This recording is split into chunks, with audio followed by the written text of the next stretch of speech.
ഈശോ മിശിഹായ്ക്കും സ്തുതിയായിരിക്കട്ടെ. Praise the Lord. Hallelujah, hallelujah. തിരുസാന്നിധ്യത്തിലായിരിക്കുന്ന എല്ലാ മക്കളെയും സമർപ്പിച്ച് പ്രാർത്ഥിച്ചുകൊണ്ട് കർത്താവിൻ്റെ തിരുവചനത്തോട് ചേർന്ന് ഈ ശുശ്രൂഷ മുന്നോട്ട് നയിക്കപ്പെടട്ടെ എന്ന് പ്രാർത്ഥിക്കുകയാണ്. നമ്മൾ നമ്മളെ ആത്മാവിൽ ജ്വലിപ്പിക്കുന്ന പ്രാർത്ഥനയും ധ്യാനചിന്തയുമായിട്ട് മുന്നോട്ട് പോവുകയാണ്. ഈശോ നമ്മളെ ശക്തമായിട്ട് സ്പർശിക്കുന്നുണ്ട്. ഈ സമയത്ത് അനേകം മക്കളെ കർത്താവ് ശക്തമായിട്ട് വിശ്വാസം എന്ന ദൈവികദാനത്തിൽ കർത്താവ് സ്പർശിക്കുന്നുണ്ട്. അച്ഛൻ പ്രത്യേകമാംവിധം പ്രാർത്ഥിക്കുകയാണ്. നമുക്ക് രണ്ടാമത്തെ ഒരു സെക്ഷനിലേക്ക് പോകുമ്പോൾ ഈ ഒരു ദൈവ സാന്നിധ്യത്തെക്കുറിച്ച് നമ്മൾ ധ്യാനിക്കുകയാണ്. എന്നെ ഏറ്റവും അധികം സ്പർശിച്ചിട്ടുള്ള മറ്റൊരു തിരുവചന ഭാഗം നമുക്ക് പങ്കുവെച്ചുകൊണ്ട് നമുക്ക് ശുശ്രൂഷ മുന്നോട്ട് പോകാം.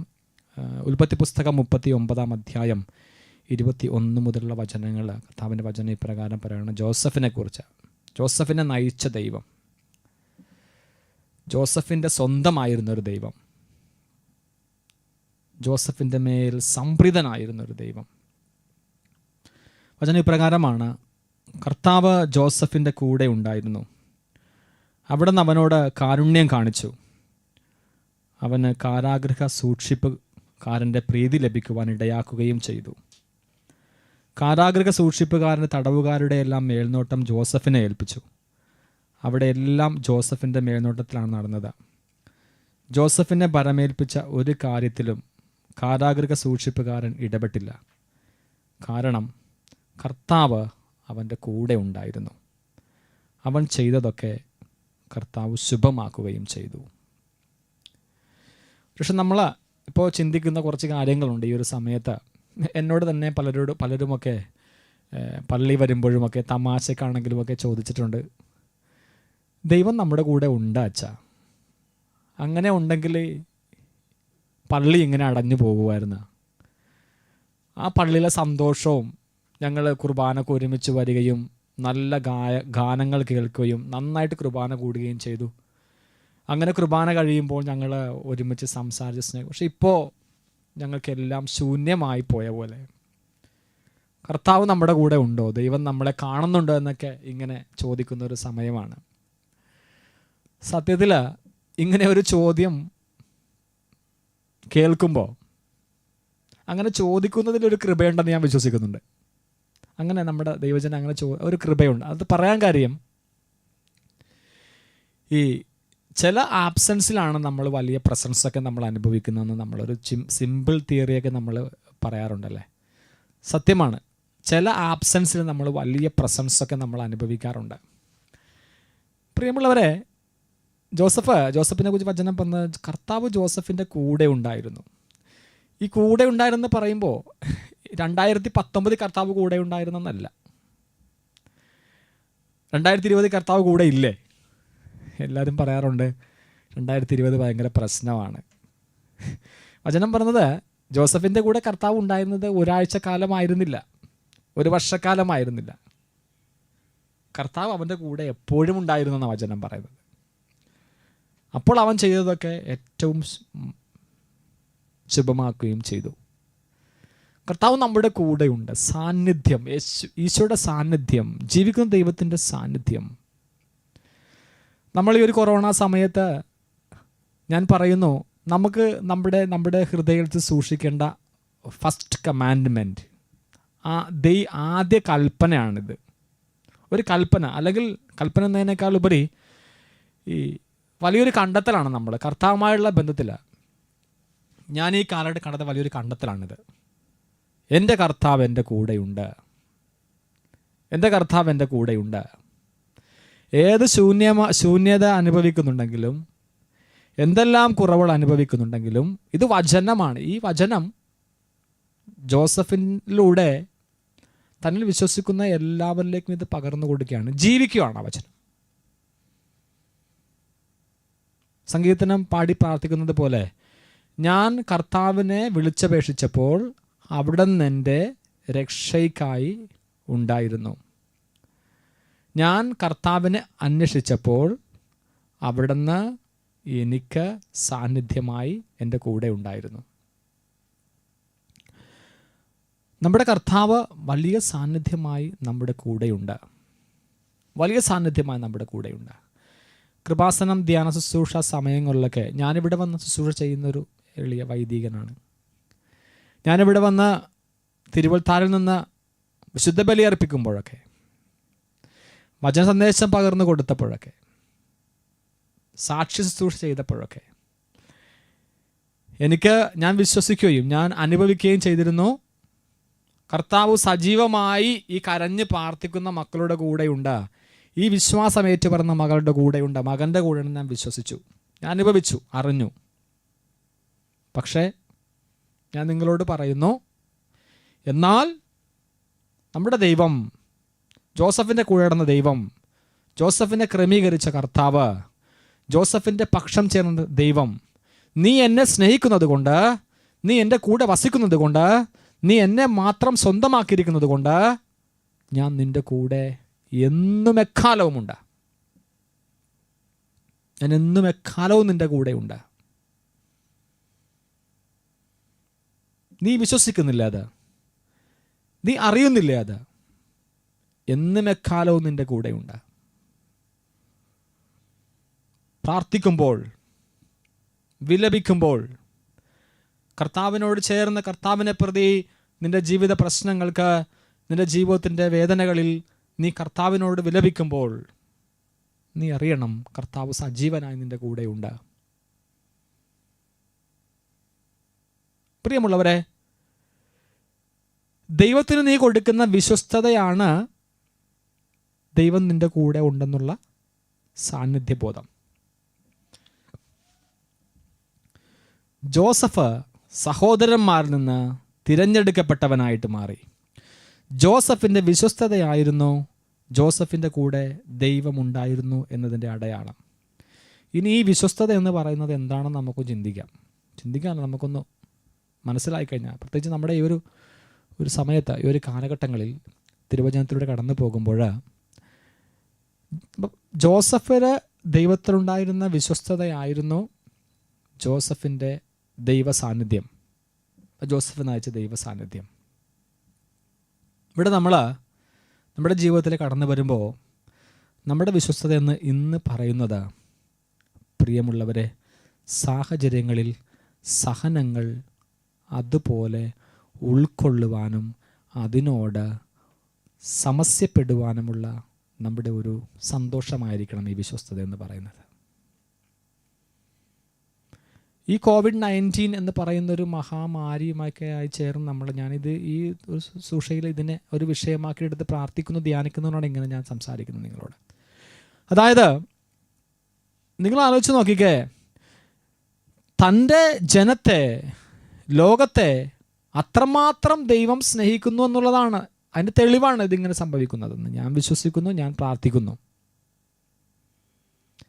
കാരണം ഒരു കുഞ്ഞു പോലും, ഒരു മനുഷ്യൻ പോലും ദൈവത്തോട് ബന്ധമില്ലാതെ ഭൂമിയിൽ നശിക്കപ്പെടാൻ പാടില്ല. അവൻ ഏത് വിശ്വാസ കൂട്ടായ്മയിലുള്ളവനാണെങ്കിലും, ഏത് വിശ്വാസ സമൂഹത്തിലുള്ളവനാണെങ്കിലും, മനുഷ്യാത്മാവിന് ദൈവവുമായൊരു ബന്ധമുണ്ട്. ലോകത്ത് എന്ത് സംഭവിച്ചാലും ആദ്യം മനുഷ്യൻ നോക്കുന്നത് ദൈവത്തിൻ്റെ ചിന്താഗതിയെയും ദൈവത്തിൻ്റെ മനസ്സും, ദൈവം എന്താ ഇങ്ങനെ എന്നുള്ള ചോദ്യത്തിലേക്കാണ് നമ്മൾ വരുന്നത്. അങ്ങനെ ഒരു ദൈവത്തിന് നമ്മൾ എല്ലാ പ്രയോറിറ്റിയും, എല്ലാ സാധ്യതയും, എല്ലാ പ്രാധാന്യവും കൊടുക്കുന്നുണ്ടെങ്കിൽ, നീ ദൈവത്തോട് ചോദിക്കുന്നതിന് മുമ്പേ നിന്റെ ദൈവം ഒരുപാട് കാര്യങ്ങൾ ഉത്തരവാദിയാണ്. അതുകൊണ്ട് ദൈവത്തിൻ്റെ ഈ ഉത്തരവാദിത്തം, നമ്മൾ പറയും, ദൈവം എല്ലാത്തിലും സർവശക്തനും പരിപൂർണനുമായതുകൊണ്ട് ലോകത്തെ ശിക്ഷയ്ക്ക് വിട്ടുകൊടുക്കുന്ന ദൈവമല്ല, മറിച്ച് രക്ഷിക്കുന്നൊരു ദൈവമാണ്. സെഫാനിയ പ്രവാചകന്റെ പുസ്തകം നമ്മൾ വായിക്കുമ്പോൾ അത് വ്യക്തമാണ് ബൈബിളിൽ. ദൈവം തൻ്റെ ജനത്തെ ശാസിക്കുന്നത്, ദൈവം തൻ്റെ ജനത്തെ ശിക്ഷിക്കുന്നത് രക്ഷിക്കാൻ വേണ്ടിയാണ്. കാരണം അവിടെ നിന്നാണ് സർവശക്തനും പരിപൂർണനും, പരിപൂർണനായ ഒരു ദൈവത്തിൻ്റെ എല്ലാ ലക്ഷണങ്ങളും എല്ലാ അടയാളങ്ങളും പോസിറ്റീവാണ്. എല്ലാം പോസിറ്റീവായിരിക്കും, നെഗറ്റീവായിരിക്കില്ല. ഇപ്പോൾ ചോദിച്ച ഉത്തരം മനസ്സിലായോ? എന്തുകൊണ്ടാണ് അച്ചോ ദൈവം എന്തുകൊണ്ടാണ് ഇങ്ങനെ വരുത്തിയത്? പോസിറ്റീവാണ്.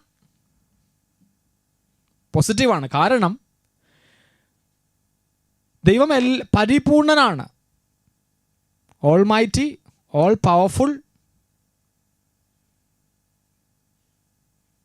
അങ്ങനെയായൊരു ദൈവം ഒരിക്കലും ദൈവത്തിൻ്റെ ഈ ശക്തി, ദൈവത്തിൻ്റെ ഈ പൂർണ്ണത ഒരിക്കലും തിന്മയ്ക്ക് കാരണമാകില്ല. Hallelujah, hallelujah. ആ ദൈവം ഒരിക്കലും തിന്മയ്ക്ക് കാരണമാക്കില്ല. തങ്ങളുടെ പ്രവർത്തികളിൽ, തങ്ങളുടെ തെറ്റുകളിൽ നശിച്ചു പോകാതിരിക്കുവാൻ നമ്മുടെ തെറ്റുകളെ പോലും ദൈവം എടുത്തുകൊണ്ട്, ശരിക്കും പറഞ്ഞാൽ ദൈവം എടുക്കുന്നൊരു പെയിനാണിത്. കാരണം ഇങ്ങനെയൊക്കെ സംഭവിക്കുമ്പോഴും വളരെ കുറച്ച് പേർക്ക് മാത്രമേ ദൈവത്തിൻ്റെ ഭാഗം നിന്ന് സംസാരിക്കാൻ സാധിക്കുന്നുള്ളൂ. ബാക്കി അധികം ജനങ്ങളും ദൈവത്തെ ചിലപ്പോൾ പഴി പറയുന്നവരായിരിക്കും. അപ്പോൾ ദൈവം എടുക്കുന്ന റിസ്ക്കാണ് ലോകത്തിനെ വിശുദ്ധീകരിക്കാനായിട്ട്, ലോകത്തെ രക്ഷിക്കുവാനായിട്ട്. നമ്മളതൊന്നും ചിന്തിക്കുന്നില്ല. നമ്മുടെ റിസ്കിനെ കുറിച്ച് നമുക്ക് നമ്മുടെ സങ്കടം, നമുക്ക് കല്യാണം നടത്താൻ പറ്റുന്നില്ല, നമുക്ക് വിവാഹം നടത്താൻ സാധിക്കുന്നില്ല, നമുക്ക് ആഘോഷിക്കാൻ സാധിക്കുന്നില്ല, നമുക്ക് പെരുന്നാൾ സാധിക്കുന്നില്ല. ദൈവം എടുക്കുന്ന വലിയ റിസ്ക്കാണിത്.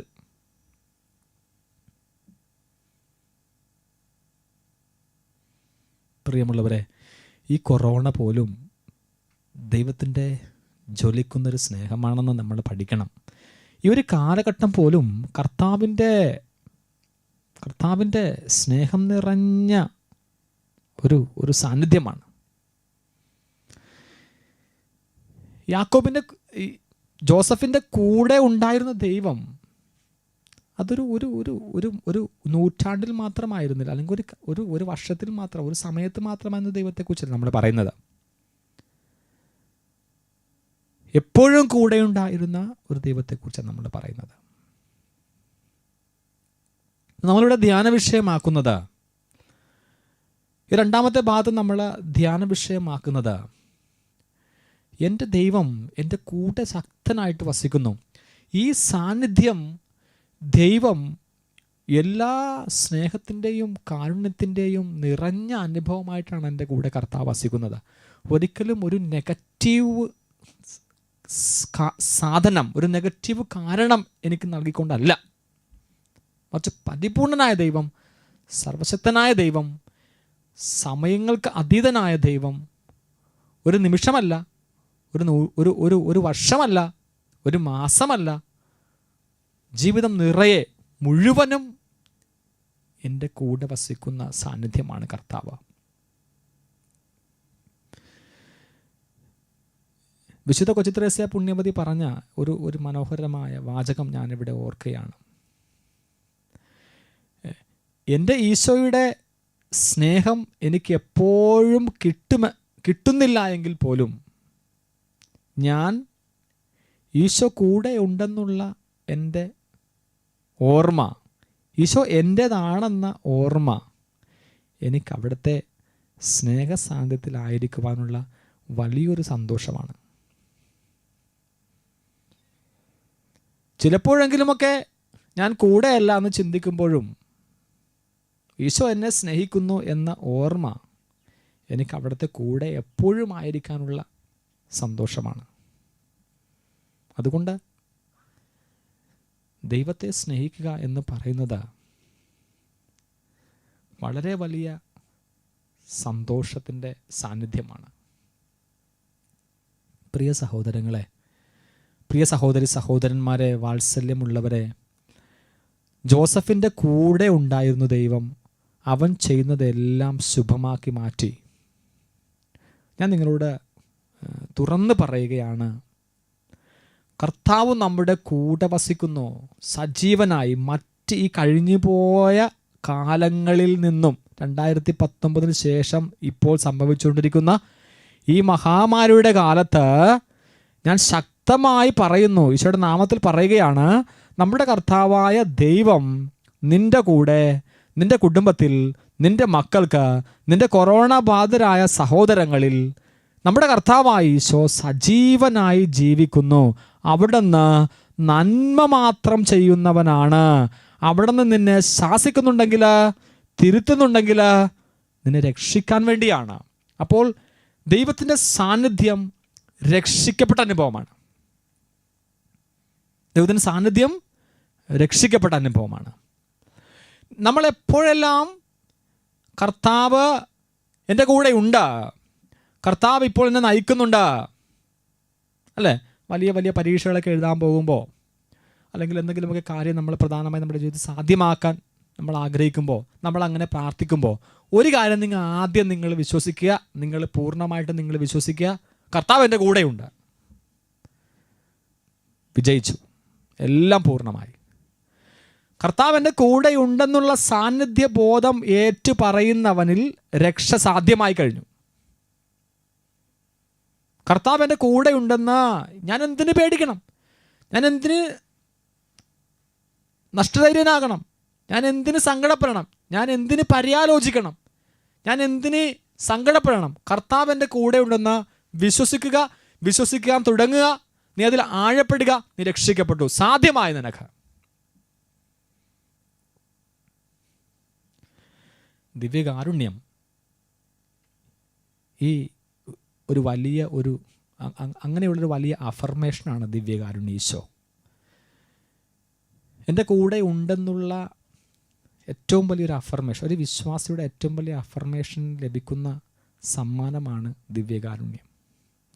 എൻ്റെ കൂടെ കർത്താവ് ഉണ്ടെന്ന് പറയുമ്പോഴെല്ലാം ദിവ്യകാരുണ്യമാണ് നീ അനുഭവിക്കുന്നത്.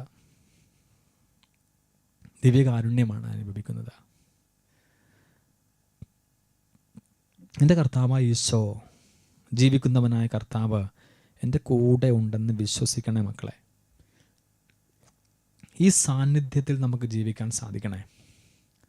വിശുദ്ധ കൊച്ചു ത്രേസ്യ പറഞ്ഞതുപോലെ ചിലപ്പോഴെങ്കിലുമൊക്കെ അകൽച്ച ഉണ്ടാകുന്നുണ്ടെങ്കിലും ഈശോ എന്നെ സ്നേഹിക്കുന്നു എന്ന് പറയുന്ന ഒരു ബോധ്യം എനിക്ക് സന്തോഷകരമായ സാന്നിധ്യമാണ്. വിശ്വസിച്ചേക്കണം അങ്ങോട്ട്, ഉറപ്പിച്ചേക്കണം അങ്ങോട്ട്.